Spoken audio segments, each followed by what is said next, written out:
Mastering the phrase, a hair out of place. Hello, and welcome to our English language learning channel. Today, we're diving into a fascinating phrase that you might have heard in conversations, movies, or books. A hair out of place. This expression is a great example of how English speakers use imagery to convey specific ideas or feelings. By the end of this video, you'll understand not just the meaning but also how to use this phrase in your own conversations. A hair out of place is an idiom that paints a vivid picture to describe a situation or a person's appearance. Literally, it might make you think of someone so perfectly groomed that not even a single hair is out of alignment. However, this phrase goes beyond just talking about someone's hairstyle. When we say there's not a hair out of place, we're often referring to more than just physical appearance. It can describe situations, settings, or things that are in perfect order, with no flaws visible. It's about perfection and meticulous attention to detail, suggesting that everything is as it should be, without any errors or issues. To help you grasp this phrase better, let's look at some examples. Personal appearance. She walked into the room, not a hair out of place, exuding confidence. Here, it suggests the person looks flawless and very put together.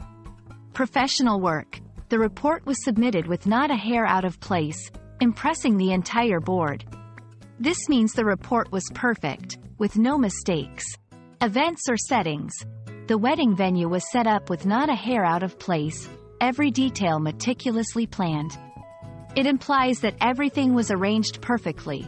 Understanding these contexts can help you appreciate the versatility of this expression and how it enriches communication. Now that you're familiar with what a hair out of place means and how it's used, let's discuss how you can incorporate it into your own English speaking and writing. This phrase is particularly useful when you want to compliment someone's appearance or work, or when describing something that's been perfectly executed. It adds a layer of sophistication to your language and allows you to express admiration for precision and excellence. Remember, while this phrase is complimentary, its use is best suited for situations where precision or meticulous appearance is notable. It's a great way to make your language more vivid and expressive. We hope this video has shed light on the intriguing phrase, a hair out of place, and that you're now more comfortable using it in your conversations. English is full of such expressions that make the language rich and engaging. Keep practicing, and don't hesitate to sprinkle your conversations with idioms like this to sound more like a native speaker. Thank you for watching, and we look forward to seeing you in our next video. Happy learning!